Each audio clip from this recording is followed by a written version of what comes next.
हरे कृष्णा। तो यहां कविराज गोस्वामी महाप्रभु के संदेश को हमें बता रहे हैं। तभी घटना घटी है, प्रकाशानंद सरस्वती जैसे बड़े बड़े महान सन्यासियों के बीच में चैतन्य महाप्रभु प्रस्तुत हैं और बड़े विनम्र भाव से जहां जूते चप्पल उतारते हैं वहां जाके बैठ गए हैं।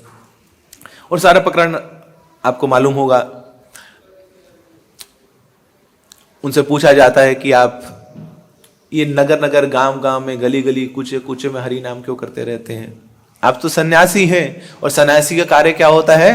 पठन पाठन याजन याजन ना। तो वेदांत का पाठ क्यों नहीं करते हैं आप?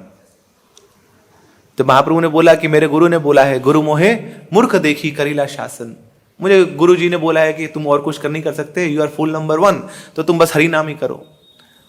तब प्रकाशानंद सरस्वती का प्रश्न है कि ठीक है, आप हरि नाम तो करिए, मगर वेदांत की चर्चा करने को किसने मना किया आपको? अभी जो मायावादी लोग होते हैं, इनकी बहुत पकड़ होती है वेदांत के ऊपर। कुछ भी आप इनसे पूछो, कुछ भी बोलो, उसका हर तर्क वितर्क इनके पास होता है। अब उनकी एक्सपर्टीज है उसमें, तो बोले इसके साथ वाद विवाद करो ना आप हमारे साथ। अब महाप्रभु ने जब वेदांत सूत्र के बारे में उनको बताने लगे तो समझ गए कि महाप्रभु की प्रभुता को जान गए, उनकी महत्ता को जान गए ना। और हम किस खेत की मूली हैं वो भी जान गए कि हमारी स्थिति क्या है महाप्रभु के सामने। अब वो चाहते हैं कि आप बताइए थोड़ा वेदांत सूत्र के बारे में हमें और चर्चा कीजिए, हमें बताइए। तब जाके मौका मिला है महाप्रभु को ना कृष्ण भावना को स्थापित करने का, कृष्ण ज्ञान को बताने का। तो सबसे पहले क्या बता रहे हैं चैतन्य महाप्रभु? ये जो तुम्हारा जो मूल ग्रंथ है ना, जिस पे आधारित है ना, शंकराचार्य ने जो भी कथन बोले हैं वो सब भ्रमित करने वाले हैं। स्पेशली महाप्रभु बताना चाह रहे हैं कि जो मायावादी भाष्य है ना, ये बहुत घोर है, भयंकर है, बड़े घृणित कार्य किया जा रहा है। तो कौन सी फिलॉसफी बता रहे हैं चैतन्य महाप्रभु शंकराचार्य की, जिसका किसका खंडन किया जा रहा है? ब्रह्म सत्य जगत मिथ्या। तो मायावादी लोग क्या बोलते हैं कि वो जो ब्रह्म है, निराकार ब्रह्म है, वही सत्य है, बाकी सब मिथ्या है। आप भी मिथ्या, मैं भी मिथ्या, ये मंदिर भी मिथ्या, मंदिर में जो खड़े हैं ठाकुर जी ये भी मिथ्या, सब कुछ मिथ्या है। तब हमारा शास्त्र क्या बोलता है, गौड़िया वैष्णव सिद्धांत क्या बोलता है कि ब्रह्म सत्य तो है मगर जगत भी सत्य है। ये जो शरीर है ये भ्रम नहीं है। शरीर टेम्परेरी बेशक हो सकता है मगर शरीर भ्रम नहीं है। शरीर क्षणिक है मगर ये फॉल्स नहीं है। जैसे सुबह सुबह सो रहे हैं आप, कुछ दिन पहले भूकंप आया था ना, भूकंप आया सब उड़ गए, भूकंप आया। अब वो तो हर रोज ही गाते हैं भक्त लोग, तो संसार दावानल ना, उसी समय ही आता है उस दावानल, तो उसी समय आया भूकंप आया। अब आप तो सोए रहे, सोते रहो ना, कोई भूकंप नहीं आया। सब भ्रम है। तो केवल बोलने से वो भ्रम नहीं हो जाएगा। बेशक बहुत थोड़े समय के लिए आया मगर भूकंप तो आया था, उसका अस्तित्व तो था। ऐसे ही शास्त्र बोलते हैं कि जो शरीर है ये भ्रम नहीं है। बेशक इसका जो अवधि है बहुत छोटा है, वो क्षणिक है। कितना छोटा है? भक्तों ठाकुर बताते हैं, कमल दल जल जीवन टलमल। कि जैसे एक बुलबुला होता है, कितनी उम्र होती है उसकी, कितनी अवधि होती है ना, फुला और खत्म। तो ऐसे ये भी शरीर है, थोड़े समय के लिए रहता है और उसके बाद खत्म हो जाता है, मगर शरीर का अस्तित्व तो है ना, वो मिथ्या नहीं है। तो ऐसे ये जगत का अस्तित्व तो है, ये मिथ्या नहीं है, मगर ये अस्तित्व कितना है? टेम्परेरी है, ये थोड़े समय के लिए है। आपके परिवार में किसी को गुस्सा आए तो गुस्सा आता है और गुस्सा थोड़ी देर में चला जाता है, मगर आप बोल नहीं सकते कि वो गुस्सा नहीं करते हैं। गुस्सा तो कर रहे हैं, मनाना तो पड़ेगा आपको, रूठा है तो मनाना पड़ेगा ना, मगर आप जानते हैं कि वो टेम्परेरी है, थोड़ी देर में मान जाएगा, थोड़ा वो ना ललकारने पुचकारने से वो मान जाएगा। तो गुस्से का अस्तित्व था, वो मिथ्या नहीं थी मगर वो टेम्परेरी था। ऐसे ये जगत का अस्तित्व है ना, ये मिथ्या नहीं है मगर ये क्या है?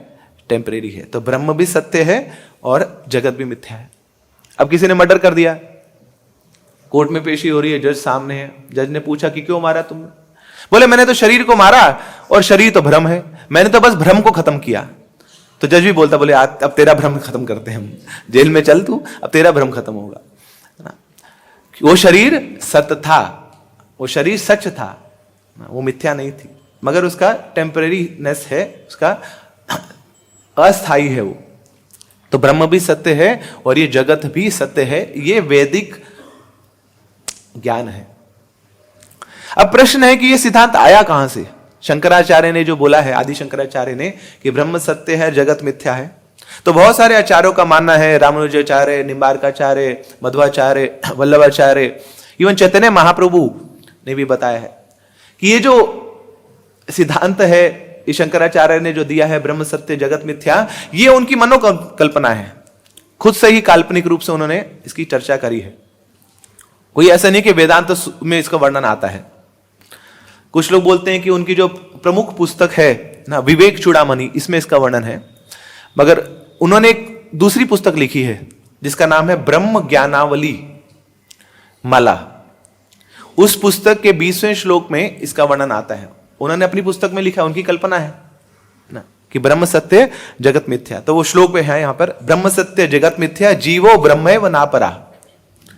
तो वो बोल रहे हैं कि ब्रह्म सत्य जगत मिथ्या है, और क्या बोल रहे हैं कि सारे वेदांत डंका बजा के बोलते हैं कि ब्रह्म सत्य जगत मिथ्या। अब सोचिए कितना बड़ा ढोंग है ये, पूरे वेदांत में कहीं पे भी नहीं है, मगर शंकराचार्य बोलते हैं कहीं पे भी वेदांत में पढ़ लो, हर जगह आपको मिलेगा कि ब्रह्म सत्य है, जगत मिथ्या है। अब पूरे वेदांत में कहीं नहीं है, और वेदांत का जो सार है, कौन सा है सार? वेदांत का सार कौन बताएगा? Shrimad Bhagavad Gita, that is the conclusion of all the Vedanta. तो भगवद गीता में भी 700 श्लोकों में कहीं पे भी वर्णन नहीं है। कहीं भगवान कृष्ण ने बोला, अगर इतनी इंपॉर्टेंट बात होती तो भगवान कृष्ण उस 700 श्लोकों में जो समरी है उसमें बताते हैं कि ब्रह्म सत्य जगत मिथ्या। जिन्होंने गीता पढ़ी होगी तो सब जानते हैं कि कहीं पे भी ठाकुर जी ने ऐसा वर्णन नहीं किया है। तो और दूसरी बात, अगर आप बता रहे हैं कि सारे शास्त्रों में दिया गया है, तो शास्त्र का प्रमाण दे दीजिए ना। प्रमाण दे दे तो प्रमाणिक हो जाता। हर चीज का तो प्रमाण दिया जा रहा है, मगर शंकराचार्य ने इसका प्रमाण कहीं नहीं दिया कि कहां से आया। तो प्रमाण देने में क्या जोर आ रहा था? तो दैट मीन्स कि इसमें कहीं ना कहीं विच्छेद है, ना कहीं ढोंग है, कहीं ना कहीं नकल है। तो ये कोई वैदिक सिद्धांत नहीं है। अब आया कहां से? कहीं से तो आया होगा। आपको किसी को चीज को तोड़ना मरोड़ना है तो उसका सोर्स हो, तभी तो आप उसको मॉडिफाई करेंगे। मैनिपुलेशन के लिए कोई शुद्ध चीज चाहिए ना, तभी तो उसको अशुद्ध बनाएंगे ना, उसको मॉडिफाई करेंगे। तो इसका सोर्स क्या है? ब्रह्म सत्य जगत मिथ्या। तो एक्चुअली में एक उपनिषद है, निरालंब उपनिषद, उसमें इसका वर्णन आता है। और असली में क्या वर्णन है? तपः इति च ब्रह्म सत्यम जगत मिथ्या। तो पूरा सेंटेंस है, तपः इति च ब्रह्म सत्यम जगत मिथ्या। अब जैसे एक सेंटेंस है, रुको मत जाओ, तो रुको मत चले जाओ।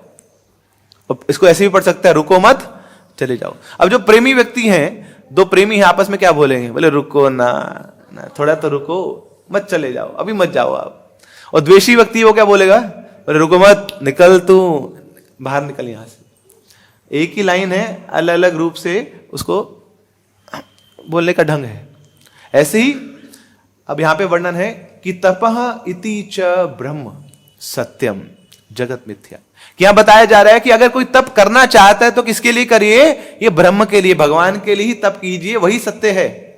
नहीं तो जगत के लिए कोई भी तप किया जाए वो सब मिथ्या है। तपः इति च ब्रह्म सत्यम जगत मिथ्या। अब कोई पढ़े इसको, तपः इति च, ये एक लाइन पढ़ ली, ब्रह्म सत्यम जगत मिथ्या, हो गया स्वाहा ना। तो वहां से अब उठा लिया शंकराचार्य ने इसको और पूरे जगत में फैला दिया कि वेदांत सूत्र में बताया गया है ब्रह्म सत्यम जगत मिथ्या। शास्त्र भी बताते हैं, आराध्य तो यदि हरि तपसा तथा किम, ना आराध्य तो यदि हरि तपसो कथा किम। बड़ा ये इसका गहरा अर्थ है।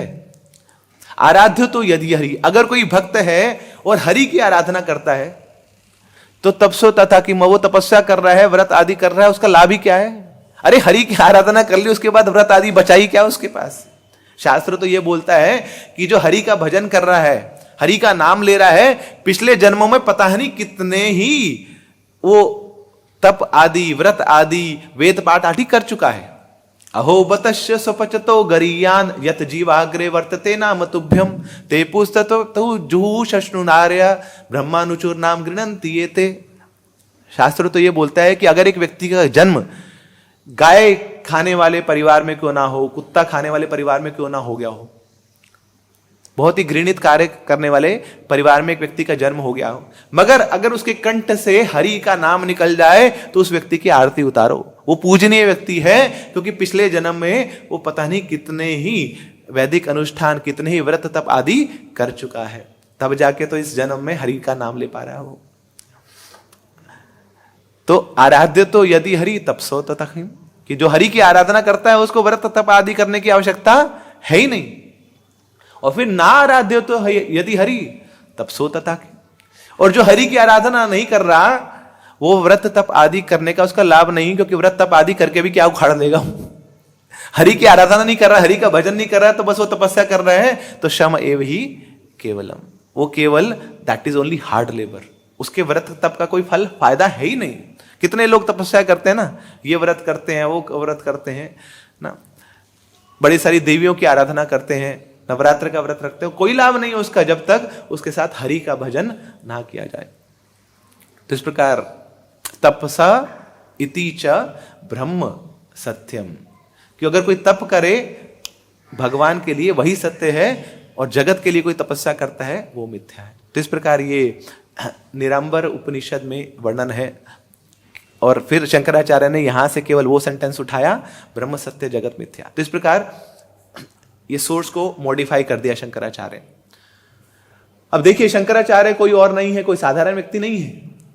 शास्त्रों को इतने बड़े स्केल पे मैनिपुलेट भी वही कर पाएगा जिसने शास्त्रों का गहन अध्ययन किया हो, जिसके हृदय सार किया हो जिसने शास्त्र को। तो शंकराचार्य कोई और नहीं है। कौन है ये? शिव जी हैं। ठाकुर जी ने अपने भक्त को ही ये कार्य सौंपा है कि जाके मेरे ही शास्त्रों का अब तुम अवलंघन करो, उनको खंडन करो। उसके पीछे एक कारण है कि भगवान शिव जी के माध्यम से, शंकराचार्य के माध्यम से भक्तों और ये जो निराकारवादी लोग हैं, जो मायावादी लोग हैं, इनमें भेद करना चाहते थे, ताकि भक्त आराम से बैठ के यहाँ पे हरि का भजन, हरि कथा सुन पाए, और जो मायावादी लोग हैं वो अलग से अपने वेदांत शास्त्रों की चर्चा कर पाए, बीच में उनको मतभेद ना हो, इसलिए उनमें भेद कर दिया। अब रास्ते में हम चलते हैं तो कितने ही स्टैचूज, कितनी मूर्ति आपको दिखते हैं, और लोग उनकी पूजा आराधना भी करते हैं। बस एक मूर्ति है जिसकी पूजा नहीं करना चाहते लोग ना, वो है भगवान की पूजा। क्या क्या बोलते हैं मायावादी लोग कि देखो हम भी भगवान हैं, तुम भी भगवान, और सब भगवान है, सबको भगवान मानना चाहते हैं, हम भी भगवान हैं, मगर जो असली में भगवान है बोले वो भगवान नहीं हो सकते। सब भगवान है मगर भगवान भगवान नहीं है, यह उनका मानना है। तो इस प्रकार ये जो मायावादी लोग हैं, इनका खंडन किया जाना चाहिए। चैतन्य महाप्रभु तो बोलते हैं मायावादी कृष्णेर अपराधी। नहीं, जो मायावादी लोग हैं, कौन हुए मायावादी लोग? जो भगवान के स्वरूप में विश्वास नहीं करते हैं, जो भगवान को एक ज्योति मानते हैं, भगवान का ये जो शरीर नहीं, ये जो स्वरूप है ना, इसको भ्रम मानते हैं, वो काल्पनिक मानते हैं, ये सब मायावादी लोग हैं। तो ये लोग बोलते हैं भगवान है ही क्या, है ना, हर कोई तो भगवान है, हम भी भगवान है, तुम भी भगवान है, मगर जो भगवान है उनको भगवान नहीं मानेंगे।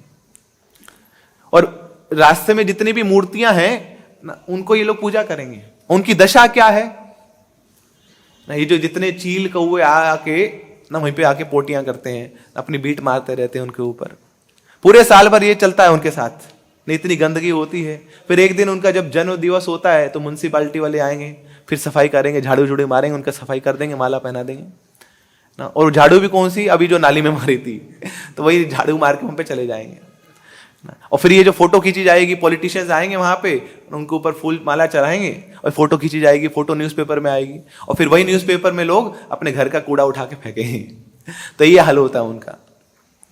उनकी पूजा बेशक करेंगे वो लोग, मगर जब भगवान की पूजा करने की बात आएगी कि नहीं नहीं, ये तो काल्पनिक है, ये तो भ्रम है। तो भगवान जो है वो हर तरीके से जगत में विद्यमान है। श्रीमद् भागवतम में वर्णन आता है कि इस सृष्टि में सारे एलिमेंट्स बन चुके थे, जितनी भी आवश्यकता है ना इस सृष्टि को चलाने के, सारे एलिमेंट बन चुके थे। उसके बाद भी ये सृष्टि फंक्शनल नहीं हुई, सक्रिय नहीं हुई। क्यों? क्योंकि एक चीज की कमी थी, वो थी भगवान की दृष्टि, है ना। तो फिर जब भगवान ने दृष्टिपात किया, भगवान जब हर एलिमेंट के अंदर प्रवेश किए ना, अंडा अंतरस्थम परमाणु चया अंतरस्थम, अंग अणु अणु में जब भगवान प्रवेश किए, तब जाके ये सृष्टि चलायमान हुई, सक्रिय हुई, फंक्शनल हुई। तो जब तक भगवान ना चाहे ना, ये सृष्टि भी अपने आप में कुछ नहीं कर सकती। शक्ति भगवान की है, मगर बिना शक्तिमान के शक्ति का भी कोई अपना कार्य नहीं है, कोई शक्ति नहीं है उसके पास। समुद्र मंथन लीला जब हुई तो देखिए भगवान के कितने स्वरूप वहां पे आए, हर एक एक्टिविटी में भगवान की आवश्यकता पड़ी वहां। तो समुद्र मंथन करना है ना, तो उसके लिए कोई ठोस वहां पे एक बेस चाहिए। तो भगवान ने अपना विस्तार किया कूर्मदेव के रूप में। तो कूर्मदेव वहां पे सेंटर है और उनके चारों ओर फिर उस रस्सी को खींचा जा रहा है, तो वो बेस बने वहां पे। तो मंदार पर्वत को धारण किया भगवान ने, और ऊपर से अजीत खड़े हैं। वो अजीत क्या कर रहे हैं ना, सबको वहां पर पकड़े हुए हैं, जितने भी लोग हैं उनको पकड़े हुए हैं। और राक्षसों को, देवताओं को, वासुकी को बल देने के लिए, शक्ति देने के लिए भगवान सतोगुण, रजोगुण, तमोगुण के रूप में प्रवेश किया उन सबके अंदर। और फिर जब अमृत निकलता है तो फिर भगवान अपने शक्तावेश रूप में धन्वंतरी के रूप में आते हैं वहां पर। और अभी भी समस्या हल नहीं हुई है। तब इलेक्शन होंगे, अमृत कौन लेगा, तो फिर भगवान को आना पड़ता है मोहिनी अवतार के रूप में, तो मोहिनी रूप में आते हैं। तो इस प्रकार चाहे व्यक्ति कितना ही शक्तिशाली क्यों ना हो जाए, वो हमेशा भगवान के ऊपर ही निर्भर रहता है। उसकी निर्भरता हमेशा भगवान के ऊपर बनी रहती है। चाहे चर हो, अचर हो, जड़ हो, चेतन हो, इनके अपने आप में जो अस्तित्व है वो भगवान के अस्तित्व के बिना पूर्ण है ही नहीं। तो इसलिए जब हम भगवान को प्रार्थना करते हैं तो हम उनकी उपस्थिति की प्रशंसा करते हैं कि भगवान, हमें नहीं पता आप कितने बड़े हैं, कितने ऊंचे हैं, आप भगवान हैं। बस हम ये जानते हैं कि आप हैं।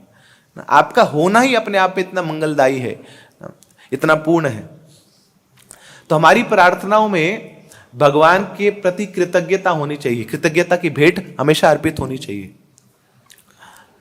और वो कृतज्ञता कैसे हम अर्पित कर सकते हैं? वो कृतज्ञता फलित होती है जब भगवान के लीलाओं का विवरण किया जाता है। हमारे पास भगवान को देने के लिए है ही क्या, या उल्टा बोले भगवान के पास हमसे लेने को है ही क्या? सोचिए, हम क्या ही दे पाएंगे ना उनको।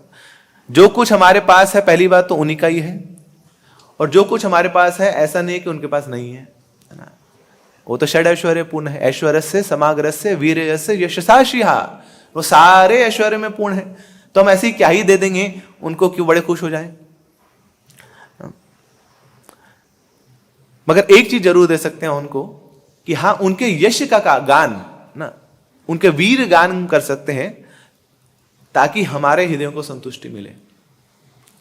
तो जब उनके यश का गान किया जाता है ना, तो हमारी अशुद्धियां दूर हो जाती हैं। मगर यश का गान करने के लिए आपको दूसरे व्यक्ति की प्रशंसा करनी पड़ेगी। और जो भगवान की प्रशंसा नहीं कर सकता है, या बोले कि भगवान की प्रशंसा को सहन भी नहीं कर सकता, उन लोगों को मायावादी बोला जाता है। वो लोग हैं मायावादी। प्रभुपाद जी बताते हैं एक जगह कि भक्त की परिभाषा क्या है ना, बहुत गहरा इसका मतलब है कि भगवान श्री कृष्ण वृंदावन की पावन भूमि में अपनी अनेकों ब्रज गोपिकाओं के साथ वो रास विहार कर रहे हैं। एक नहीं, दो नहीं, है ना, अनेकों गोपियां हैं, करोड़ों गोपियां हैं। और सारी गोपियां भगवान के साथ रहना चाहती हैं, भगवान के साथ वो क्रीड़ा करना चाहती हैं, भगवान को आनंद प्रदान करना चाहती हैं। और जो व्यक्ति ये दृश्य को देखने के बाद भी भगवान की जय जयकार कर ले, वो भक्त है। कह रहे देखो इतने महान है ठाकुर जी, इतने सारे ना, पूरी दुनिया उनके अनुगत होना चाहती है, उनके चरणों को प्राप्त करना चाहती है। और ये देखो इतने सारी गोपिकाओं का सौभाग्य तो देखो न, कि उनको ठाकुर जी के साथ ना रास विहार करने का आनंद प्राप्त हो रहा है। और जिसके हृदय में थोड़ी सी भी ईर्ष्या आई, थोड़ा सा भी द्वेष आया, बोले यार ये भगवान है ना, ये छैल छलैया रास रसैया, ये भगवान हो सकता है। तो ऐसी भाव जिसके हृदय में आ गया तो उसका मतलब ये है कि अभी इसको भक्ति में बहुत ऊंचा उठने की आवश्यकता है। अब इसको लंबा समय लगेगा, जन्म जन्मांतर लग जाएंगे, क्योंकि अभी भी उसके हृदय में मैल है, उसको भगवान से द्वेष है। तो ये मायावादियों का हाल है। बचपन में आपने कहानी सुनी होगी, एक बिल्ली है, सामने अंगूर का पेड़ है और अंगूर खाना चाहती है, बार बार कूद मार रही है और नहीं प्राप्त कर पा रही, तो क्या बोलती है, अंगूर तो खट्टे हैं। तो ऐसे ये जो मायावादी लोग हैं ये खुश रहना चाहते हैं। खुश क्यों नहीं रहना चाहता, कौन नहीं रहना चाहता, मगर जब खुशी प्राप्त नहीं होती है ना, तो फिर क्या बोलते हैं कि ये जो जगत है ये क्या है, ये जगत ही मिथ्या है, ये बेकार है, सब भ्रम है, कल्पना है। तो जो लोग अपने जीवन से फ्रस्ट्रेटेड हैं, अपने लाइफ से फ्रस्ट्रेटेड हैं, तो वो निराकारवादी बन जाते हैं, वो मायावादी बन जाते हैं, क्योंकि वो देख नहीं सकते कि दूसरे लोग इतना आनंद क्यों उठा रहे हैं ना। सुबह सुबह ही 4:30 बजे इनकी पार्टी शुरू हो जाती है ना। रात को पार्टी खत्म हुई थी, नाच धो के ना, नाच गा के सोए थे, और सुबह सुबह और कुछ नहीं मिला तो 4:30 बजे ये नाचने गाने शुरू हो गए। तो इस बात को पहचान नहीं पाते लोग कि भक्तों का भगवान के साथ इतना निजी अनुभव है, निजी संबंध है, कि वो हमेशा आनंद में रहते हैं। वो सहन नहीं कर पाते कि इतने सारे भक्त हिज ऑनरेस लोकनाथ स्वामी महाराज के कीर्तन में डांस क्यों कर लेते हैं, वो सहन नहीं कर पाते हैं, उनको बड़ा कष्ट होता है, वो रोते हैं ना, बहुत दिक्कत होती है उनको। तो ये मायावाद है कि भक्तों की खुशी को सहन ना कर पाना ही मायावाद है। तो एक बार एक व्यक्ति था, अपने पूरे परिवार के साथ मेले में गया वो, तो कार पार्किंग कर रहा था, तो सामने वाली कार में ठुक गई उसकी गाड़ी। तो वहां से लंबा चौड़ा कदकाठी वाला व्यक्ति निकला और जोर जोर से गुर्रा रहा है, चिल्ला रहा है, गाली दे रहा है इसको। अब ये तो बेचारा पतला दुबला था, तो कुछ सोचा कि क्या करूं, मगर अब घर वालों के सामने चिल्ला रहा है सामने वाला व्यक्ति, तो बोले अब तो अहंकार पे चोट लगी। तो इसने भी, ये भी भड़क दिया, इसने भी सुना दी 2-3 बातें, और सामने वाला आया वो लंबा चौड़ा आदमी और आगे एक चपेड़ा मारा इसके मुंह पे। अब इसने खा लिया चपेड़ा, अब बोलता है हिम्मत है तो मेरी पत्नी को मार के दिखा। वो सामने आया तो उसने आके पत्नी को भी लगा दिया। फिर बोलता हिम्मत है तो मेरे बच्चों को छू के दिखा। फिर सामने आया, फिर आके बच्चों को भी लगा दिया। अब ये बोले ठीक है अब लड़ाई खत्म करते हैं, घर चलते हैं। तो घर आ रहे हैं, वही गाड़ी ठुकी हुई है, पत्नी साथ बैठी है, और पत्नी पूछती है, बोले ये क्या बात हुई है ना, तुमने खुद तो खाया और हमें भी खिलवा दिया ना, तुम्हें प्रसाद मिला तुम इसको स्वीकार कर लेते, हमें क्यों पड़वाया। बोले देखो, अगर केवल मेरे को वो चपेड़ा पड़ता और तुम्हें नहीं पड़ता तो तुम आके मेरा मजाक उड़ाती, और अगर हम दोनों को पड़ जाता और बच्चों को नहीं पड़ता तो बच्चे मजाक उड़ाते कि तुम्हें चपेड़ा पड़ गया, देखो पापा मम्मी कैसे हैं। तो इसलिए मैंने बोला कि एक बार सबको पड़ जाए, सब समतल हो जाएगा, सब लेवल प्लेइंग फील्ड हो जाएगा, सब बराबर हो जाएंगे, तब कभी किसी का मजाक ही नहीं उड़ा पाएगा। मजाक उड़ाने के लिए कोई तत्व होना चाहिए, अब तो हम सब बराबर है, तूने भी खाया, मैंने भी खाया, बच्चों ने भी खाया, सब बराबर। तो ये मायावाद सिद्धांत है। बोले हम दुखी हैं तो ये भी दुखी होने चाहिए, ये भी दुखी होने चाहिए, सब दुखी होना चाहिए, सब मायावादी हैं, सब भगवान है। तो ये मायावाद सिद्धांत है। इसलिए वो भगवान की सेवा भी नहीं करना चाहते हैं, क्योंकि उनको पता है कि ये लोग सेवा पाके ही आनंद में है, और हम किसी के सामने झुक नहीं सकते हैं, उनका अहंकार उनको झुकने नहीं देता है ना। तो ये भगवान भी भ्रम है और ये सेवा भी भ्रम है। तो क्या तुम मूर्ति पूजा करते हो, है ना, ये उनका फ्रेज रहता है, मूर्ति पूजा करते हो। तो भाई होगी तुम्हारे लिए मूर्ति, हमारे लिए तो क्या है, प्रतिमा नहीं, तुम्ही साक्षात ब्रजेंद्र नंदन। तो ये लोग मायावादी हैं, जो अपने संबंधों में भी फ्रस्ट्रेटेड हैं, अपनी लाइफ में भी फ्रस्ट्रेटेड हैं, और शास्त्र पढ़ने पर भी इनको शास्त्रों का निष्कर्ष समझ नहीं आता है। प्रभुपाद जी एक बार जब भारत में थे और उनके साथ कुछ उनके भारतीय शिष्य भी थे, तो कुछ मायावादी सन्यासी लोग आए प्रभुपाद जी से मिलने के लिए, प्रभुपाद जी ने उनको भोजन कराया, सब कुछ कराया, और जाते जाते पूछे कि आओ, है ना, थोड़ा शास्त्रों पे चर्चा कर लेते हैं। बोले नहीं नहीं, हमारे पास समय नहीं, उसमें समय चाहिए होता है बहुत। अच्छा, प्रभुपाद बोले अच्छा ये बता दीजिए, है ना, कि ये जो कृष्ण है इनके बारे में तो बता दीजिए कुछ। अब आए हैं आप हमारे पास, तो कुछ कृष्ण के बारे में बता दीजिए, कृष्ण कौन है। अरे ये तो बहुत गूढ़ विषय है, इस पर चर्चा करनी पड़ेगी, बहुत लंबा अंतराल अवधि चाहिए इसके लिए। प्रभुपाद ने सामने एक बच्ची थी, सरस्वती उसका नाम था ना, भक्तों की बच्ची थी, उनको बुलाया। प्रभुपाद उससे पूछे कि सरस्वती बताओ, हु इज कृष्णा। तो अपनी तोतलीय भाषा में बोलती है, Krishna is the supreme personality of godhead. Prabhupada बोलते हैं हमारी 5 साल की बच्ची को भी पता है कि कृष्ण क्या है, और तुम इतने वेदांत पढ़ चुके हो, तुम्हें फिर भी अभी भी वेदांत का निष्कर्ष तुम जान नहीं पाए हो। तो कृष्ण बहुत सरल है उनको जानना। अगर हृदय सरल है तो कृष्ण आपको जानने के लिए सरल है, मगर अगर हृदय ही ना बहुत जलेबी की तरह घूमता घामता है, बड़ा कॉम्प्लेक्स है, तो कृष्ण भी बड़े कॉम्प्लेक्स हो जाएंगे आपके लिए। तो ये मायावादी लोग सहन नहीं कर पाते हैं, ना ही कृष्ण को, ना ही कृष्ण के नाम को, कृष्ण के कथा को, कृष्ण के रूप को, कृष्ण के गुण को, कृष्ण की लीलाओं को, कृष्ण की सेवा को, और कृष्ण के भक्तों को, कृष्ण के भक्तों की खुशी को वो सहन नहीं कर पाते हैं। तो इसलिए मायावाद जो है एक प्रकार का नास्तिकतावादी है। वो लगते ये लोग सन्यासी हैं, चोला धारण किया होगा, है ना, मगर है ना ये नास्तिकों से भी बड़े नास्तिक हैं। इसलिए महाप्रभु ने बोला है, मायावाद भाष्य सुनीले होए सर्वनाश। मायावादियों का आपने भाष्य सुन लिया ना, सर्वनाश हो जाएगा, भक्ति खत्म हो जाएगी, अपरूट हो जाएगा वो भक्ति का जो पेड़ है, वो जो पौधा है ना। तो हम टीवी पे बैठ के सुन तो लेते हैं ना, क्या चल रही है, बोले भागवत कथा चल रही है, मगर उसका वाचक कौन है, उसका वक्ता कौन है, ये जानना ज्यादा इंपॉर्टेंट है। किताब आप लेके आए, किताब उतनी इंपॉर्टेंट नहीं है, उसका विषय इतना इंपॉर्टेंट नहीं है, उसका कंटेंट इतना इंपॉर्टेंट नहीं है। सबसे इंपॉर्टेंट क्या है, ऑथर कौन है।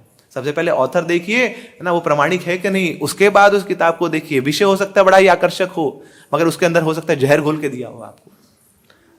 प्रभुपाद जी बताते हैं ना कि दूध है, मगर अगर दूध को सर्प ने स्पर्श कर लिया तो वो दूध नहीं है, वो जहर हो चुका है। ऐसे ही कोई भागवत कथा बेशक कर रहा हो, मगर हृदय में कृष्ण के प्रति द्वेष है, ईर्ष्या है, नाम पाने की इच्छा है ना, कृष्ण को नीचा दिखलाने की इच्छा है, खुद कृष्ण बनने की इच्छा है, तो वो जो भागवत कथा सुना रहा है वो कथा नहीं है, वो जहर है, उससे बचना चाहिए। तो मायावादी भाष्य सुनीले होए सर्वनाश। तो अब ये प्रभु जी हैं ना, इनका नाम क्या है, बीरू प्रभु है। तो अब इनका अस्तित्व आपके सामने है, मगर ये बोले अरे इनका हाथ, बीरू इनका हाथ नहीं है, इनके कान नहीं है, इनके नाक नहीं है, इनके बाल नहीं है, इनके छाती नहीं है, इनके पैर नहीं है ना, कुछ भी नहीं है। तो फिर है क्या इनका, कुछ भी नहीं है, सब तो उड़ा दिया आपने। अच्छा आईडी कार्ड दिखाओ जी इनका, और आईडी कार्ड में क्या अवेलेबल है, धुंधला है, सिर्फ ज्योति है। बोले बंदा कहाँ है, बंदे को तो उड़ा दिया आपने।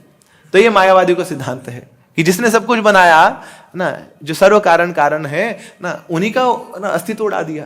बोले भगवान कुछ नहीं है ना, ये सृष्टि कुछ नहीं है ना। तो इस प्रकार ये मायावादी सिद्धांत है, और ये इतना ज्यादा क्रूर सिद्धांत है कि भगवान की सुंदरता को ही नष्ट कर दिया इन्होंने, और जीवात्मा की सेवा की प्रवृत्ति को ये नष्ट कर देना चाहते हैं। अरे ये क्या कृष्ण, ये तो बस काल्पनिक है, ये राम कृष्ण, तुम इनकी पूजा करोगे, तुम मूर्ति पूजा करोगे, तुम काल्पनिक लोगों की पूजा करोगे। तो इस सिद्धांत बोल बोल के ना अपने हृदय का जो क्रोध है ना, जो दुख है ना, उसको जताना चाहते हैं कि हम भी दुखी, तुम भी दुखी बन जाओ। तो ये पर दुखा सुखी फिलॉसफी है इनकी। इसलिए महाप्रभु बोलते हैं कि मायावादी भाष्य सुनीले होय सर्वनाश। दूर रहिए मायावादियों से। प्रभुपाद जी ने हमें बहुत सतर्क रहने को बोला है। कई बार भक्तों को बोला जाता है ना कि वृंदावन ज्यादा मत जाइए, अकेले मत जाइए। किस लिए बोला जाता है, इसलिए बोला जाता है कि हम भेद नहीं कर पाएंगे। वहां पे कोई बाबा जी मिल गए भजन करते हुए, हमें लगेगा बहुत अच्छा भजन कर रहे हैं, मगर हो सकता है मायावादी निकले हो ना, उनका हमें प्रमाण उनका पता नहीं है, उनके परंपरा का पता नहीं है, तो हम बाहरी रूप से उनसे आकर्षित हो जाएंगे, और फिर जब वापस आएंगे हमें लगेगा अरे प्रभुपाद जी की फिलॉसफी तो ऐसे ही है ना, इसमें तो ना बड़ा बेसिक बताया गया है, ये भक्त सब ऐसे ही हैं, हमें तो ऐसी लेक्चरबाजी करते रहते हैं। असली जो रस है वो तो वृंदावन में है, वो तो ब्रज में है, तो वहीं जाएंगे हम ना। तो आप ब्रज में चले भी गए, मगर वहां से लाए क्या, जहर लेके आ गए, और हृदय जहरीला हो गया। अब यहाँ पे सबको डसते रहे हैं, नहा के सबको डंक मार रहे हैं, यहाँ पे एक एक भक्त को डंक मार रहे हैं, इसके अंदर ये दोष है, इसके अंदर ये गलती है, इसके अंदर वो है ना। तो ये दोष प्रवृत्ति आ जाती है किस लिए? क्योंकि जान नहीं पाए, महत्ता को जान नहीं पाए।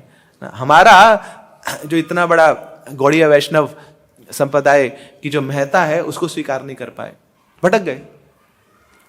तो प्रभुपाद जी ने बोला बहुत सतर्क रहना चाहिए हमें, है ना। We have to be a very narrow vision. किसका संग करना है, किसका नहीं करना, ये हमें बड़ा क्लियर होना चाहिए। प्रभुपाद जी ने तो इतना भी बोला है, मेरे द्वारा दी हुई फिलॉसफी से अगर आप 1 इंच भी इधर उधर होए, है ना, तो कृष्ण भक्ति हाथ से छूट जाएगी। ये जो बहुत जन्मों जन्मों बाद जो कृष्ण भक्ति मिली है, ये बड़ी जल्दी हाथ से निकल जाएगी। इसको, ये जो हीरा है आपके पास, इसको आप कांच का टुकड़ा मान लोगे। कांचार्थम विस्मृतम रत्नम।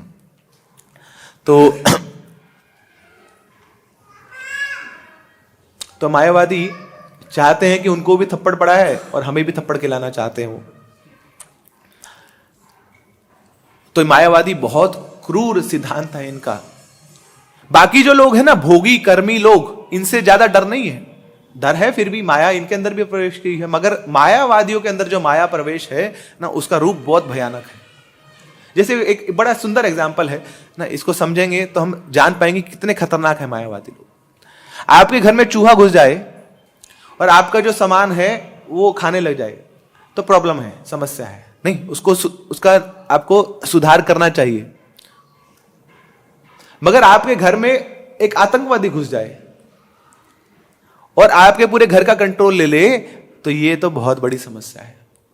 नहीं, तो चूहा घुसना और उग्रवादी घुसना, दोनों की इंटेंसिटी में बहुत भेद है। चूहा घुस जाए तो चूहे को पकड़ के दूर कर सकते हैं आप ना, उसको पकड़ लीजिए, घर के बाहर दूर फेंक दीजिए, आप उससे निजात पालें। मगर आतंकवादी के लिए तो पूरी आर्मी बुलानी पड़ेगी आपको। आपके अंदर क्षमता नहीं है उसको दूर भगाने की। ऐसे ही जो कर्मी लोग हैं, जो भोगी लोग हैं, वो भगवान की जो संपत्ति है, भगवान की जो शक्ति है, उसको भोगना चाहते हैं। तो प्रॉब्लम है, मगर इतनी बड़ी प्रॉब्लम नहीं है। मगर ये जो मायावादी लोग हैं, ये भगवान की संपत्ति को ऐठना नहीं चाहते हैं, ये खुद भगवान को ही बनना चाहते हैं, भगवान की ही पद को हटा के खुद वहां पे बैठना चाहते हैं। इसलिए बहुत बड़ी प्रॉब्लम है ना। तो इन मायावादियों से बचना बहुत आवश्यक है ना। तो आतंकवादी की तरह हमारे जितने भक्ति की जो प्रवृत्ति है, सेवा की प्रवृत्ति है, ये उसको नष्ट कर सकते हैं। तो इसलिए बहुत सतर्क रहना चाहिए। प्रभुपाद जी ने, आप देखें जितने उनके ग्रंथ हैं, जितनी बुक्स हैं, हर बुक में मायावाद का खंडन आपको करते हुए मिलेंगे प्रभुपाद जी।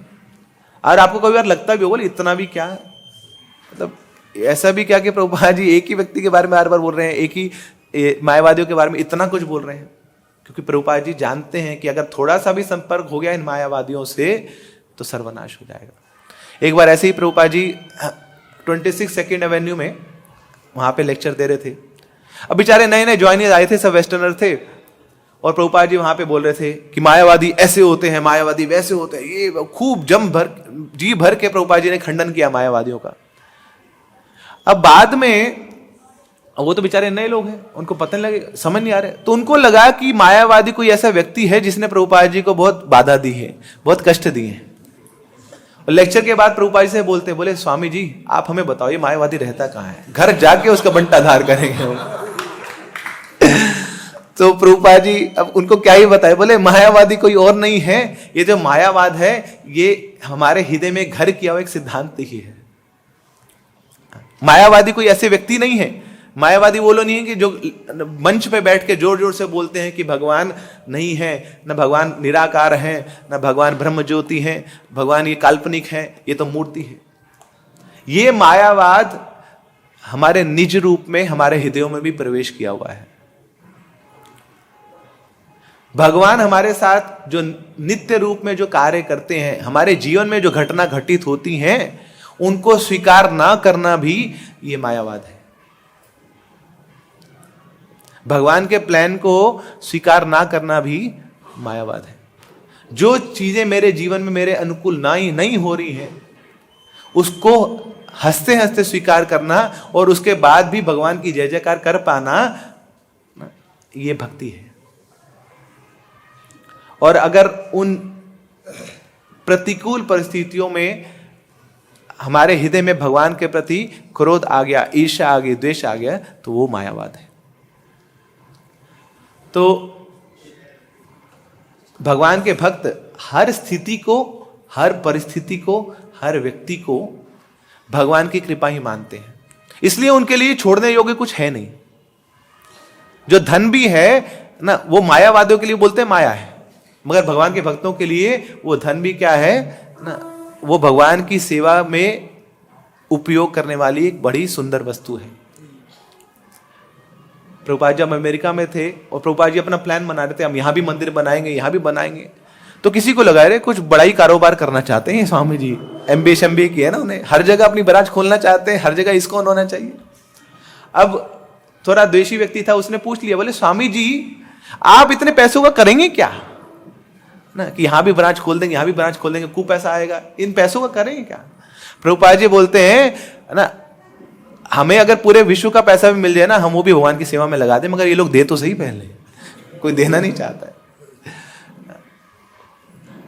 तो रूप गोस्वामी बताते हैं, अनासक्ति से विषयान यथार्थम उपयुंजते, निर्बंध कृष्ण संबंध युक्त वैराग्य शौच्यते, कि हर एक व्यक्ति, हर एक वस्तु, हर एक परिस्थिति भगवान से संबंधित है, और ये जानना यही वैराग्य कहलाया जाता है। तो अगर कोई धन है, ऐश्वर्य है, पोजीशन है, अगर आपको मिला है और वो आप भगवान की सेवा में पुनः लगा देते हो, तो ये वैराग्य कहलाया जाता है। बेशक आप उस धन के साथ हैं, मगर फिर भी आप उससे विरक्त हैं, क्योंकि आपने उसको ठाकुर जी की सेवा में लगा दिया है। और कोई व्यक्ति हो सकता है कि सब कुछ छोड़ छाड़ के बैठा है, मगर उसके बाद भी उसका मन उसी वस्तु, उसी व्यक्ति में लगा हुआ है, तो ये क्या कहलाया जाएगा ना, ये तो आसक्ति है, ये वैराग्य नहीं है। ऊपर से चोला डाल दिया वैरागी का, मगर हृदय में अभी भी भोग वृत्ति बनी हुई है, तो वो व्यक्ति वैरागी नहीं है, वो व्यक्ति भोगी है। तो इसलिए हमें एक भक्त को कुछ छोड़ने की आवश्यकता है ही नहीं, सब कुछ भगवान की सेवा में लगा देता है वो। तो भक्ति सिद्धांत महाराज एक बार अद्वैत आचार्य के ऊपर प्रवचन दे रहे थे और एक्सप्लेन कर रहे थे कि किस प्रकार ये जो अद्वैत आचार्य हैं, ये पूरे सृष्टि में जितने भी एलिमेंट्स हैं उसके स्रोत हैं, उसके प्रधान हैं। तो बड़ा टेक्निकल लेक्चर था, और सामने सब बैठे हैं बंगाली भक्त बेचारे, है ना, बहुत ज्यादा पढ़े लिखे नहीं है। फिर जाते जाते भक्ति सिद्धांत महाराज ने बोला कि अच्छा मैं समराइज करता हूं, पूरे लेक्चर को एक लाइन में समराइज करता हूं। तो भक्ति सिद्धांत महाराज बोलते हैं कि अगर आपने सीख लिया कि हर स्थिति में अद्वैत आचार्य को देखने का, तो आपने सीख लिया कि हर जगह भगवान है। ये मान लो, ये जान लो कि हर स्थिति में भगवान ही विराजमान है। कोई भी ऐसी स्थिति आपके जीवन में घट नहीं सकती जो भगवान की अनुमति के बिना हुई हो। दैट मीन्स कि ऐसी चीजें जो मेरे लिए बड़ी दयनीय हो सकती हैं, बड़ी घटनाग्रस्त हो सकती हैं, उसकी अनुमति भी भगवान ने सैंक्शन की है पीछे से। तो भगवान हर समय, हर स्थिति में, हर जगह उपलब्ध हैं, वो उपस्थित हैं। वो भगवान परीक्षित को उसकी माता के गर्भ में जाके भी उसकी सुरक्षा दे सकते हैं। वो भगवान प्रहलाद महाराज को हर विपरीत परिस्थिति में भी उसकी रक्षा करते हैं। इतो नरसिंहा परतो नरसिंहा, यतो यतो यामी ततो नरसिंहा। तो वो भगवान हर स्थिति में उपस्थित हैं, हर जगह उपस्थित हैं। कोई भी स्थिति क्यों ना हो, मेरे लिए वो अच्छी या बुरी हो सकती है, मगर उसके पीछे भी भगवान का ही हाथ है। तो भगवान ने अगर मेरे को कुछ दुख भी दिया है, कुछ कष्ट भी दिया है, तो भगवान ने मुझे एक और मौका दिया है कृष्ण का स्मरण करने का। कुंती महारानी बताती है ना, प्रार्थना करती है भागवतम में कि भगवान अगर आप मुझसे खुश हैं तो क्या कीजिए, मुझे दुख दीजिए, मुझे और कष्ट दीजिए। अब कोई नया व्यक्ति कुंती महारानी की प्रार्थना पढ़ लेगा ना, बोले बंद करो जी, लेक्चर बंद करो, ये किताबें पढ़ने क्या मांग रहे हो, हम सुख संपत्ति मांगने आए थे ना। आप बोले दुख दे दो, कष्ट दे दो।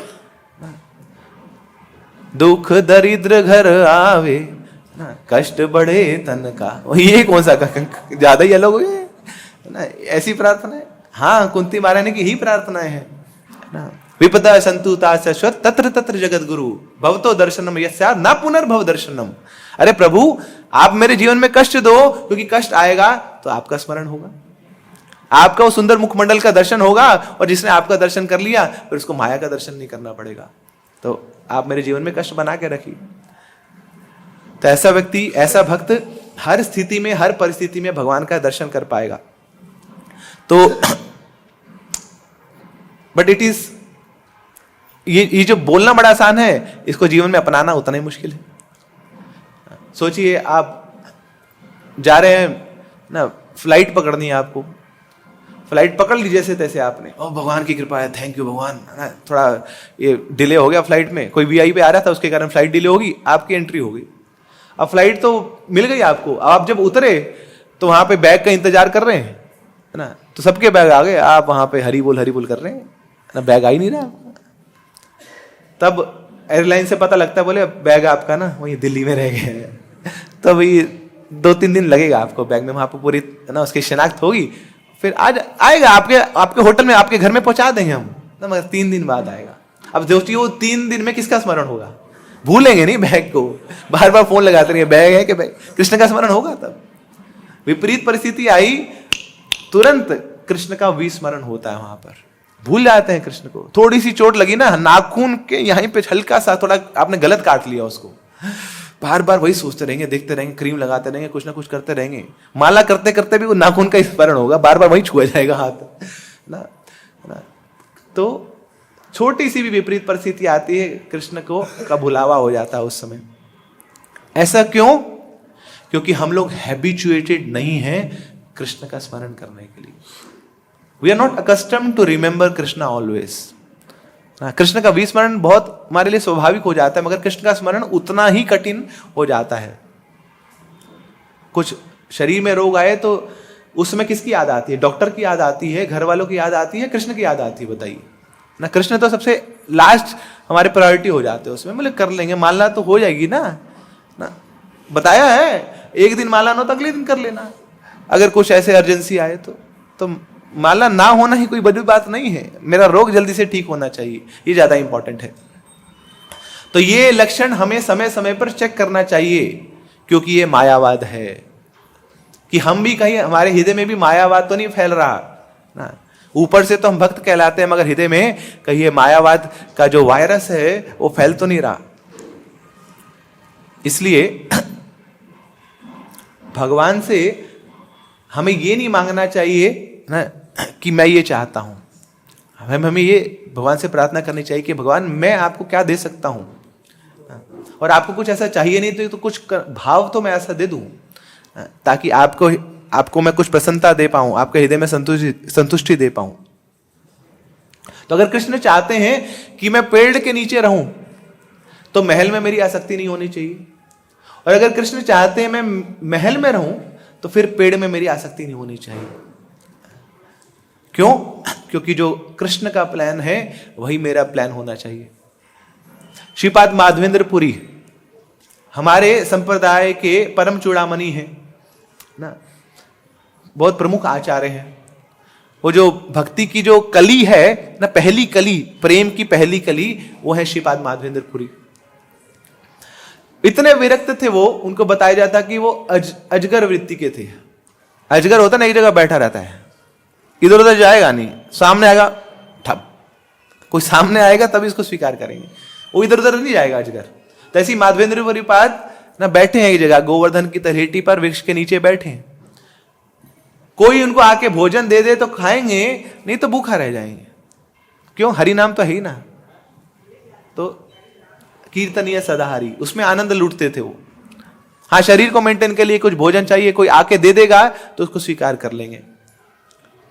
उन माधवेंद्र पुरी पाद को भगवान ने, गोपाल जी ने बड़ी विशिष्ट सेवा दी। क्या सेवा दी? मेरे लिए चंदन लेके आओ, मुझे बहुत गर्मी लग रही है। अब ये माधवेंद्र पुरी पाद खुद तो फक्कड़ बाबा, खाने को खुद भोजन नहीं है। वो भगवान को बोल सकते हैं, भगवान रॉन्ग नंबर लगा दिया आपने, मैं चंदन क्या है? चंदन सबसे कीमती वस्तु है। भगवान को षोडश उपचार किया जाता है ना, धूप दीप नैवेद्य गंध पुष्प ना, उसमें सबसे जो मूल्यवान चीज है वो चंदन ही है। और वो भी इतना चंदन लाओ कि मेरा पूरा शरीर लेपित हो जाए। चंदन जल्दी लगाया ना, यहाँ इतना सा लगा दिया, इतना सा लगा दिया, पूरा शरीर मेरे को लेपित करना है चंदन से। तो माधवेंद्र पुरी बोल सकते थे, इतना महंगा चंदन, ये राजा को बोला ना, पुरी के राजा को, वो भिजवा देगा, मुझे भिखारी को क्यों बोल रहे हो आप? बट नहीं, कि आपने जो इच्छा प्रकट करी है वो मेरे प्राण है। Your wish is my command, Krishna's plan is my plan. कि जो आपकी इच्छा है मैं अपनी इच्छा भी उसी के अनुकूल कर लूंगा। इसको बोला जाता है चित्त ते करिया एक क्या, कि ठाकुर जी के चित्त के साथ अपना चित्त मिला दिया, गुरु की इच्छा के साथ अपनी इच्छा मिला दी। तो इस प्रकार माधवेंद्रपुरी पाद वो अनन्य भक्त थे ठाकुर जी के, रंच मात्र भी मायावाद नहीं है। भक्त वही है जिसके अंदर रंच मात्र भी मायावाद नहीं है। रंच मात्र भी अपनी कोई इच्छा नहीं है, जो ठाकुर जी की इच्छा है वही उसी की इच्छा है। तो भक्त ये नहीं सोचता कि मेरे लिए क्या अच्छा है, मेरे लिए क्या बुरा है। हर परिस्थिति में, हर परिस्थिति को वो कृष्ण की कृपा ही मानता है। This is Krishna consciousness, being always conscious of Krishna, that is called Krishna consciousness. हर चीज में भगवान को देख पाना, हर परिस्थिति में भगवान को देख पाना। आइए अब आपको लेके चलते हैं अयोध्या धाम में। एक वहां पे मठ था और एक महंत जी वहां पे सेवा किया करते थे। कुछ चेले थे, एक दो चेले थे, उनके शिष्य थे, मगर सारा जो कार्यभार था वो महंत जी संभालते थे इस मंदिर में, इस मठ में। वहां पे राम दरबार था, सीता राम लक्ष्मण हनुमान, तो उनकी बहुत हृदय से, मन से, श्रद्धा से, भाव से वो महंत जी सेवा किया करते थे। अब इनकी महंत की इच्छा हुई कि मैं, ये इनका जो कहीं और गांव में थे, उनकी इच्छा हुई कि मैं अयोध्या जाऊं। अयोध्या से काफी दूर था वो मठ। मैं अयोध्या जाऊं और वहां जाके ठाकुर जी का, रामलला का दर्शन करके आऊं। तो जैसे हमारी इच्छा हुई थी ना 20 जून के बाद पिछले साल, सब एक ही डेस्टिनेशन था, बोले चलो अयोध्या पहुंचा दो जैसे तैसे, रामलला का एक बार दर्शन हो जाए बस। तो ऐसी महंत की इच्छा, हृदय में ऐसा उद्गार हो गया कि मेरे को दर्शन करके आना है। मगर पीछे इतना बड़ा मठ है, संभालेगा कौन? अब गुरु के बाद तो चेला ही होता है। तो अपने शिष्य को बोला कि मैं जा रहा हूं अयोध्या, अब तुम्हें इस मठ को संभालना। बोले गुरु जी छोटा मोटा नहीं है काम, कौन संभालेगा, इतनी सारी सेवाएं हैं, कैसे करूंगा? बोले बस प्रार्थना करना, और जैसे जैसे मैं करता था तुमने मुझे देखा तो है ही, तो जैसे जैसे मैं सेवा करता था तुम्हें वैसे ही सेवा करनी है। अब उस समय तो गुरु की आज्ञा मान ली, मतलब जैसे गुरु जी आपकी इच्छा ना, आप दर्शन करके आइए, मेरे लिए भी आशीर्वाद लेके आइए ना, तो मैं यहाँ प्रयास करता हूं। अब जब इन्होंने सेवा करनी शुरू करी, यहां तो अलग ही माहौल। अरे सुबह सुबह बेचारा 2 बजे पहले उठे, स्नान आदि करे ना, फिर वहां पोछे पूछे मारे, सफाई करे, और फिर ठाकुर जी को उठाने का समय हो जाए ना, फिर स्नान करके फिर दोबारा ठाकुर जी को उठाने जाए ना, फिर उनके लिए भोग भी बनाना है, भोग अर्पित करे, फिर उनका श्रृंगार करना है ना, फिर 8 बजे लोग आके बैठ जाएंगे ना, बोले कथा भी सुनानी है ना, फिर उनके लिए भोग भी बनाना था, उसके लिए प्रसाद बनाना था, उसके लिए तैयारी, फिर भोग आरती ना, फिर और श्रृंगार करना है, फिर ठाकुर जी को फिर उठाना, और पूरे दिन भर में फिर इसको याद आता है सामान भी तो लाना था, बाजार भी जाना है, और फिर पैसे का सारा देख रेख भी करना है। ओहो, अब तो ऐसा टूट गया, ये चूर हो गया। बोले इतनी सारी सेवाएं, कुकिंग भी मुझे करनी, प्रीचिंग भी मुझे करनी ना, सफाई भी मुझे करनी, शॉपिंग भी मुझे करनी। तब अब जिसका कोई नहीं है तो उसका श्याम जी है, तो सामने आ गए ऑल्टर के सामने, और ठाकुर जी के सामने बैठे हैं ऑल्टर के सामने हाथ जोड़ के, और आंख खुली तो दृष्टि पड़ी सीधा हनुमान जी के ऊपर। तो हनुमान जी को बोले if you don't mind can you talk with you for a minute, थोड़ी बात कर सकता हूं? बोले बुरा मत मानना। बोले हनुमान जी ये हाथ जोड़ के आप बैठे हैं ना, कुछ तो कर लो, यहां इतनी सेवाएं आपको दिख नहीं रहा ना, सारा काम मैं कर रहा हूं, यहाँ हाथ जोड़ के ऐसे करने से क्या होगा, नीचे उतरो ना, फील्ड में आओ। अब उनको लगा साइको फिजिकल नेचर के अनुसार कार्य देते हैं इनको, है ना, अब ये हट्टे कट्टे हैं, तो बोले अब ज्यादा सेवा नहीं देंगे आपको, आपके अनुसार ही सेवा देंगे, कोई ज्यादा दिमाग दुमुग नहीं लगाना है। वैसे तो बुद्धिमताम वरिष्ठम है हनुमान जी, है ना, उनसे बड़ा बुद्धि कर। बोले शरीर कद काठी को देखते हुए बोले हनुमान जी ऐसा करो, अब ये शॉपिंग की लिस्ट है ना, ये सामान ले आओ, है ना, जितना भी भोग के लिए सामान चाहिए, श्रृंगार के लिए सामान चाहिए, है ना, पकवान के लिए चाहिए, तो ये सारा आप सामान लेके आ जाओ। तो हनुमान जी चलने लगे। बोले वेट हनुमान जी ना, जैसे वो आप वो संजीवनी बूटी के लिए पूरा पहाड़ उठाए थे वैसे मत लाना, जो लिस्ट दी है उतने उठा के लाना। तो हनुमान जी गए, अब ये तो हनुमान जी लगे उनको काम पे लगा दिए, ये तो बोझा डोडो के ला रहे हैं, मतलब दिन के 10 चक्कर लगे। अब चलो एक डिपार्टमेंट तो सेट हो गया, और उसके बाद भी इतनी सेवाएं, अकेला है बेचारा, क्या करूं मैं। तो यहाँ पे लगे हुए हैं ना, तो प्रीचिंग भी कर रहे हैं, उसके लिए पढ़ना भी पड़ रहा है, सफाई भी करनी है, कुकिंग भी करनी है, श्रृंगार भी करना है। ओहो, फिर नहीं हो पा रहा। फिर गए ऑल्टर के सामने और फिर हाथ जोड़ के वहां बैठे हैं, और फिर मन नहीं लग रहा, तो आंख खुली तो दृष्टि पहुंची लक्ष्मण जी के ऊपर। बोले लक्ष्मण जी है ना, आप तो इतने धनी हैं, आपका नाम ही है लक्ष्मण, सेवा का धन है आपके पास ना, तभी लक्ष्मण कहलाते हैं। तो यहाँ पे ठाकुर जी के बगल में खड़े होके क्या होगा, सेवा तो नीचे है, आ जाओ नीचे। तो लक्ष्मण जी भी बेचारे उतर के नीचे आ गए वहां पे।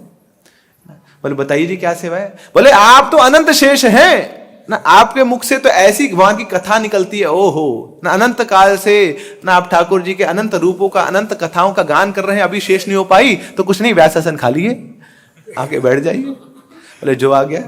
तो लक्ष्मण जी भी ऑल्टर से उतर के अब व्यासासन पे बैठ गए। अब सोचिए है ना, अब लक्ष्मण जी जब कथा करें, स्वयं साक्षात जो नित्यानंद रूप हैं, बलराम रूप हैं, वो कथा करें तो कैसी कथा होगी ना। ये तो पूरा फर्स्ट हैंड एक्सपीरियंस हो रहा था, है ना। अब उनसे बढ़िया कथा तो क्या ही करें। तो अब ये कथा करने लगे तो पब्लिक इतनी आने लगी ना, मतलब हमारे जैसे लोगों की कथा करे तो बेचारे लोग बीच में उठ के भागने लगते, बोले बहुत हो गया जी, इतना घंटा हो गया, आपको कब बंद करोगे।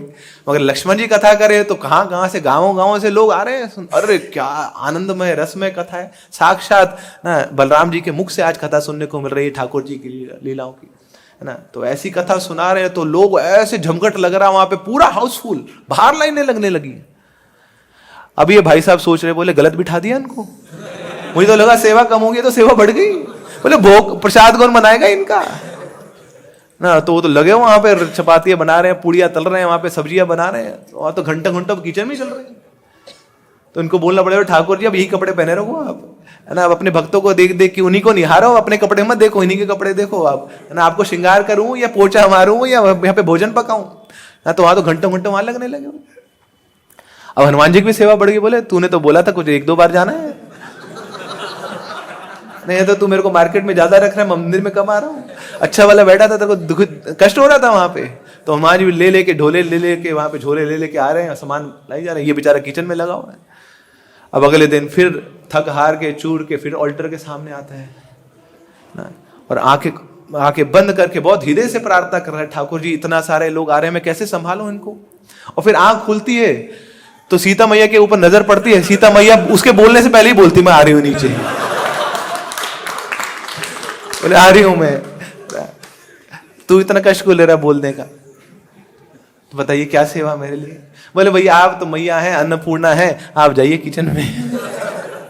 उनको लगा दिया किचन में। तो यहाँ पे हनुमान जी लाके ना खूब सारा सामान लेके आ रहे हैं, लक्ष्मण जी कथा कर रहे हैं और सीता मैया वहां पे कुकिंग कर रही हैं। अब ये थोड़ा पोछे मार लेता, श्रृंगार कर लेता था। अब हुआ क्या कि इतना प्रचार हो रहा है। अब देखिए कोई भी इस्कॉन का प्रोग्राम हिट कैसे होता है ना, पहली होती है कथा और दूसरी होता है प्रसाद, है ना। और कथा और प्रसाद दोनों ही ऐसे जबरदस्त हो जाए तो फिर तो पागल हो जाते लोग, दुनिया पागल, मतलब Sunday super special love feast, ओहो आनंद आ गया। अब लक्ष्मण जी कथा कर रहे हैं, सीता मैया कुकिंग कर रही है। सोचिए अब तो ऐसे दूसरे गांवों वाले लोग आने लगे वहां पे, तो ना पड़ोसी के राज्यों से वहां पे लोग आने लगे। वहां तो मंदिर में वहां ऐसी कथा हो रही है, ओहो क्या बताए, वक्ता तो इतना सुंदर व्यास जी, पहले तो देखने में इतने सुंदर वो ना लक्ष्मण जी ना, और इतने मुख से ऐसे वचन निकल रहे हैं, इतने कोमल, इतने हृदयी वो वचन निकल रहे हैं, भाव विभोर कर दे रहे हैं। और उसके बाद वो जो प्रसाद मिलता है वो चाट के खा रहे हैं लोग, उंगलियां चाटी जा रहे हैं, अपनी मन ही नहीं भर रहा, पेट भर रहा है बार बार कि हम तो बार बार आई जा रहे हैं, लोग प्रसाद पा रहे हैं। और अब हो क्या रहा था कि इतना वहां पे दान पेटी में ऐसा दान आने लगे, अब लोग भर भर के दान ले लें। दिल खुश होता है तो फिर दान देने में मजा आता है ना लोगों को। अब किसी से पैसा मांगते रहो बार बार, बोले यार भिखारी लोग हैं सब मंदिर में।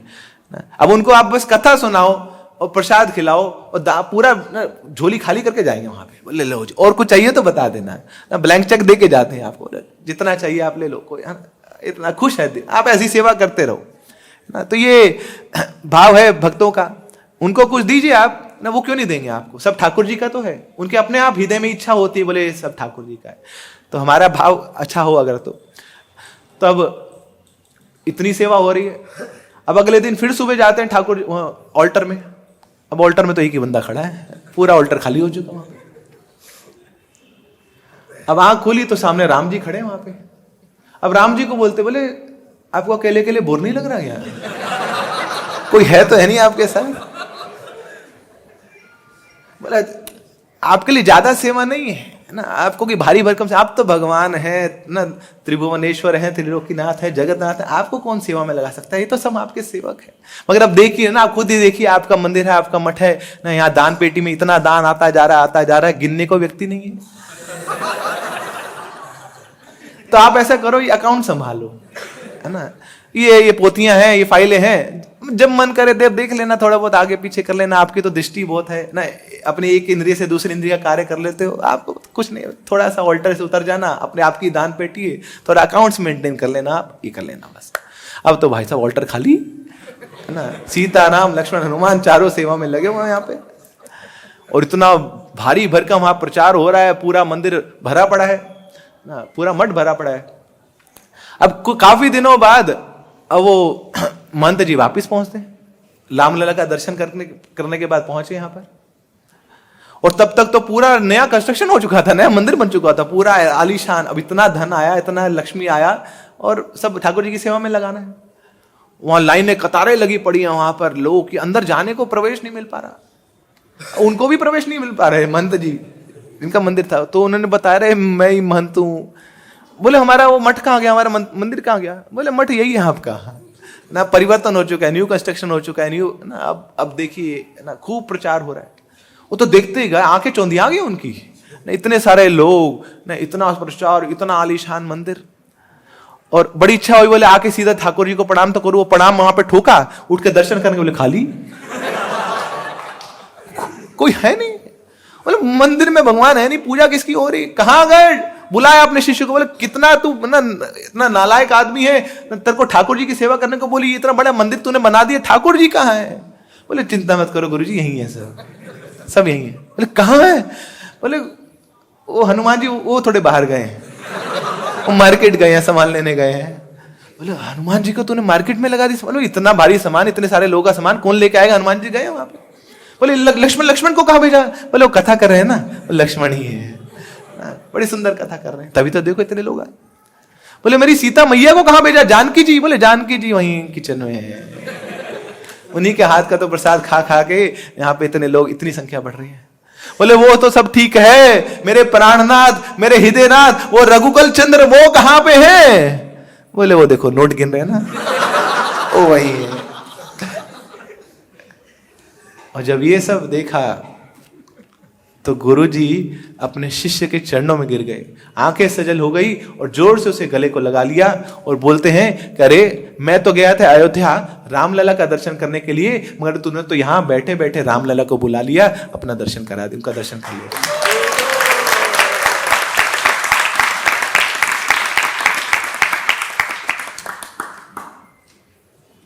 तो भगवान के भक्त भगवान को हर जगह, हर स्थिति, हर परिस्थिति में देख पाते हैं। नहीं तो खैर शिक्षाप्रद कथा थी, मगर शिक्षा यही है हमारे लिए, गूढ़ रहस्य हमारे लिए कि भगवान हर जगह उपस्थित हैं, और उनकी उपस्थिति को देख पाना ही यही भक्ति कहलाती है। नहीं तो जब तक हम माया को देखते रहेंगे, भगवान को भ्रम मानते रहेंगे, काल्पनिक मानते रहेंगे, है या नहीं है, संशय होता रहेगा, तो वो मायावाद ही है। तो ऐसे मायावाद को हमें अपने हृदयों से दूर करना है। तो प्रभुपाद जी ने इसलिए हर पुस्तक में, हर ग्रंथ में रह के बार बार इस मायावाद का खंडन किया है, क्योंकि मायावाद कहीं और नहीं है, हमारे हृदयों में ही घर करके बैठा है। ग्रंथराज श्री चैतन्य चरितामृत की, जगत गुरु श्रील प्रभुपाद की। हरे कृष्णा।